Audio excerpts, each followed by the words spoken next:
Escape from Tarkov, it isn't your KD that counts. It also isn't about killing as many people as possible, it's actually about survival.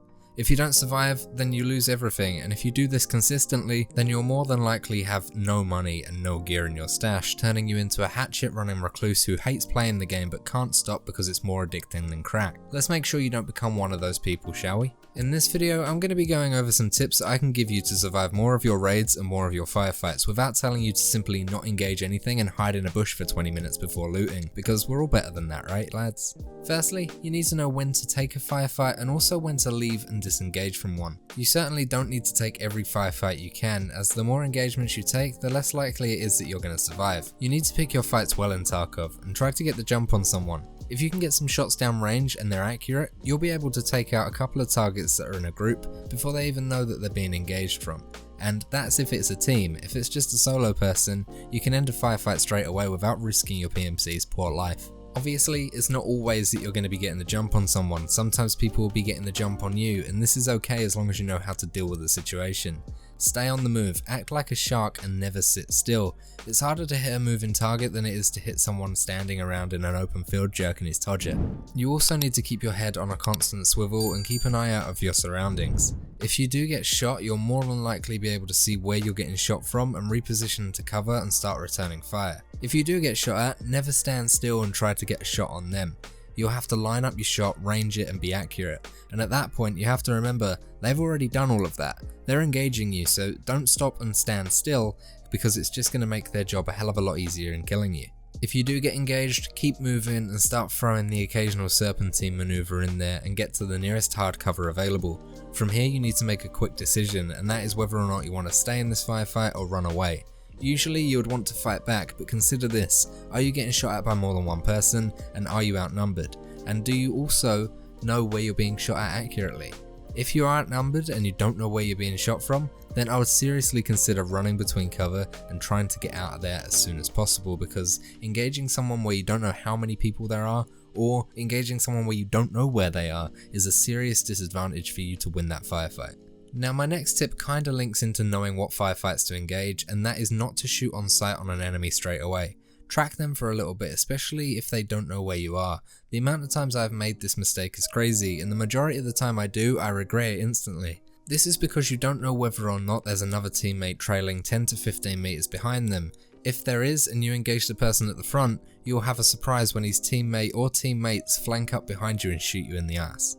If you sit and track them for a little while, then you'll more than likely have a clear idea on how many there are in that group, and you might even have a better position on them than before, so you can engage all the targets while they're still unaware of your location. Sometimes teams play with some distance between each player to avoid someone just mowing them down or throwing a grenade in the middle of them, so even if you don't see another player with someone, you should assume that there's always another. You will also tell based on the way someone moves through the map that more often or not whether they're a solo player or in a team. Solo players are usually less confident and checking every single angle possible. With players in a team, they're more aggressive and rely on each other to keep an eye at certain angles. But honestly, when in doubt, go by the age-old law of Tarkov of there is always another. Even if you've killed 5 men, take it that there's always going to be another coming up to you, because more than likely someone's going to hear your gunfight and come up to you and want to engage and clean up the mess. The next tip is something that can also be linked to the first one, and that is always reposition and never be predictable by peeking the same angle twice. If you're in a firefight and even taking a shot at an enemy or getting shot at by an enemy, then it is wise to move from your original point of engagement. If you don't and continue to hold the same angle, then people are likely to locate you easier. Move between cover as much as possible and take advantage of every angle around the enemy. If you say shoot from their east and then rotate round to their west, you'll be able to get shots on target from a position where their guard is weaker. The same applies if you're being shot at. You can move from cover to cover in hopes that the enemy loses sight of you. From here you can continue to rotate around them and get behind the area in which the shots were coming from. And then of course you can get them in a position where they're least expecting it. As I mentioned before, a moving target is harder to kill, so keep moving and it'll help you stay alive. Also, when repositioning, don't be afraid to clamber some rocks to get the high ground. On certain maps, rocks have a great vantage point over wide open spaces. Woods is a great example of this. And you will notice that when you're hunting someone or someone's hunting you, a lot of the time up high is somewhere they often forget to check. In the words of my mate Han Solo, don't get cocky, kid. Never underestimate any opponent in Tarkov, whether it be a player scav or a PMC. You can get fucked no matter what weapon they're rocking. No armor in Tarkov makes you invincible. In fact, if you haven't decided to wear a face shield, then any bullet in the game can have the ability to one-tap you if they're accurate enough. And even if you are wearing a face shield, they aren't going to protect you from much. Even a 5.7 with most of its ammo types will penetrate straight through it and kill you. Always treat your opponent like they're an extremely experienced and talented player, even if they appear to have very low gear. Expect that they know what they're doing with that gear extremely well. Also, if you see someone from a distance and they look naked, know that this isn't always the case. Players' gear doesn't render in all the time until they're rather close up to you, so you could see someone in the distance and pass them off as a hatchling and say to yourself, ah fuck it, they won't hurt me, and then the next minute, you're being lit up by a beam of 7M39. Even if you're up close and personal, it's not so much the weapon that should scare you, it's the fact that you don't know what ammo is chambered in that weapon. Ammo types are the difference between 1 or 2 tapping a fully geared player, or spraying 30 bullets into them and they just turn around and put one between your eyes. If you want to learn more about what ammo types are better than others, I've made an in-depth video which I'll leave in the video description and a card annotation on screen for you to watch that will hopefully help you. So basically, always assume the enemy is either really good with the weapon they're using, and assume that they're always able to take you out no matter what gear set you decide to use. You can't just run towards a guy thinking he won't scratch you and then play ring around the rosy with him and then cry when you die. Play tactical and treat everyone like they're a fully kitted PMC, and then that will get you in the proper mentality to take on the target. In addition to what I said about making sure you know which is the best ammo types to use, I bring you this tip, which is to end firefights as quick as possible. Having the knowledge to make sure you know what is the best ammo types to take into raid isn't just so you know the potential and how quickly someone else can kill you, but it also helps you bring in the better ammo types so you can end firefights quicker. Staying in a firefight for too long can actually be a detriment more than anything else. It's actually just as bad as rushing a firefight and making silly mistakes. So in my experience, I find it a lot more successful to take the best ammo that I could afford, to reduce my time to kill, than play less aggressive and take more time when flanking and repositioning. This balance keeps the gunfight short, and it also keeps players that I'm fighting guessing where I'm going to be next. Taking good ammo will reduce the amount of gunshots that will be going off during a firefight, meaning that people are less likely to track down your position even if they aren't part of that original fight. The amount of times that I've just finished fighting an enemy, then I'm instantly engaged by another team because they heard our gunshots is crazy. Of course you can reduce this by using a suppressor, but suppressors aren't silencers. They do suppress the shots, they don't silence them completely. All weapons still make noise no matter if you're using a suppressor or not. So in my experience, using less bullets will make it harder for people to track down your position because you're not giving them a constant ping of where you are based on your gunshots. So in theory, by taking good ammo and trying to be as accurate as possible, it will really reduce the amount of exposure that you're giving to other teams around the map, as well as it being less likely that you're going to lose the original firefight because you're packing more powerful ammo. Another extremely important tip is listening to sound cues. If you take the time to understand sound cues within the game, it will massively improve your confidence when listening out for an enemy's position. Obviously, there's tons of sounds that you can listen out for. The more common ones are gunshots, scav aggression dialogue, or grenades. If you are hearing those, then it is likely that a fight is going on, in which you can either use the chaos to either slip past undetected, or act as a cleanup crew and kill the survivors while they're weak. Sometimes though, it can require you to go a bit more in depth with the sound in order to really make the most of it. Learn the more advanced sounds like someone walking on metal, concrete or wood, and even walking through bushes. If you can identify the objects around you and know where the metal or wood areas are located, you'll have a much easier time locating your enemies precisely. You should also learn that if a sound cue sounds muffled, then it's likely going to be inside a nearby building, meaning you can either sneak around them undetected or think of a plan to go in and engage the best way.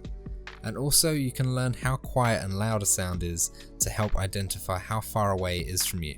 Combining this with good map knowledge will allow you to pinpoint exactly where people are located, and it will allow you to approach different areas more cautiously, and of course this develops over time, so it really is about practice and playing the map consistently to know where the sound cues trigger. If you're having trouble hearing sound cues within Tarkov, then there are multiple different headsets in the game which could help you amplify all of the game's sounds in different ways. Personally, I don't use them, however I would 100% recommend trying them out for a few raids to see how they feel for you. Once you have found the ones that you like, then stick with them, as you'll never get used to one if you keep changing them. They all change the sound profile in the game in different ways. Now, I'm not saying just practice with these headsets if you plan on using them. It's really good for everyone to test out different headsets in multiple different situations.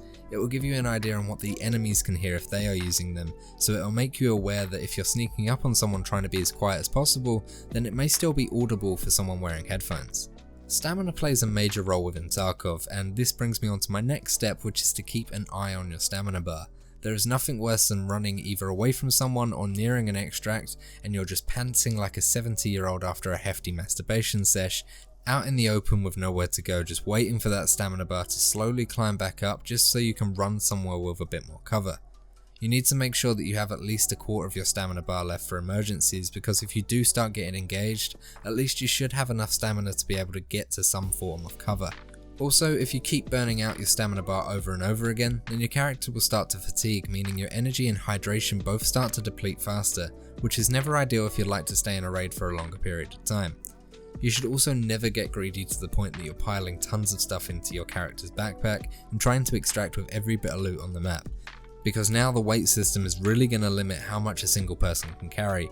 The more overweight someone is in Tarkov, then the slower they are to move about, and obviously, as mentioned multiple times in this video, if you're moving slow, then you're really easy to hit, so you need to keep that speed, and it's definitely needed to make yourself harder to hit. To avoid yourself getting serious weight penalties, then I would suggest not going over 50 kilograms in your character's weight. This is when you start getting really slow and your stamina depletes extremely quickly. Of course, if you're right by extract and there's a bunch of expensive items lying around, then you may want to take that risk to make a larger profit, but most of the time keep any one person under 50 kilograms and you'll be okay. If you're running as a team, then it's easy to divide up the loot and everything will be taken without going over that limit, but as a solo player, you may have to dump some stuff just to make it out of raid. Lastly, I want to point out that death is usually the best teacher if you want to improve anything in Tarkov. Everyone dies at some point, and it's about how you recover from it that makes a difference.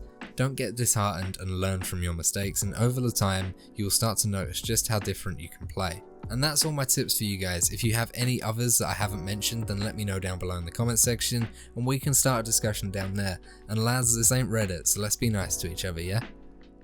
I'd like to thank you all for staying to the end of this video, and if you did enjoy it, a like is always appreciated. And if you want to stay up to date with all my latest content, then you can hit that little red button below and subscribe to the channel. It really would mean the world to me. 80% of you, according to YouTube's analytics, that watch my videos are not subscribed, so if you do feel like doing it, hit that little red button. It's free and it makes me feel special. It might even get me rock hard, who knows. And if you want to play with me or many other people, then hit up the link in the description and join my Discord. There's people there that play Tarkov and many other games. Hit me up, we can play together sometime too. If you're a fan on how the gameplay looked in this video, then that's thanks to the long-term sponsor of the channel, Shadow. Shadow can turn any PC, tablet, phone or Mac into a high-powered gaming PC using cloud gaming. Unlike Stadia or GeForce Now, you aren't just paying for a gaming big picture mode, but a Windows desktop client with top-of-the-range hardware located at your local data center. If you have an internet connection of 15 megabytes or more and fancy giving this a go, then click the link in the description. It will take you to their website where you can do more research and find out if Shadow is available where you are. If you decide to sign up using the code Samosh, will give you money off your first month. And once again, thank you for staying to the end of the video. I love every one of you. I'll see you next time. Enjoy your evening.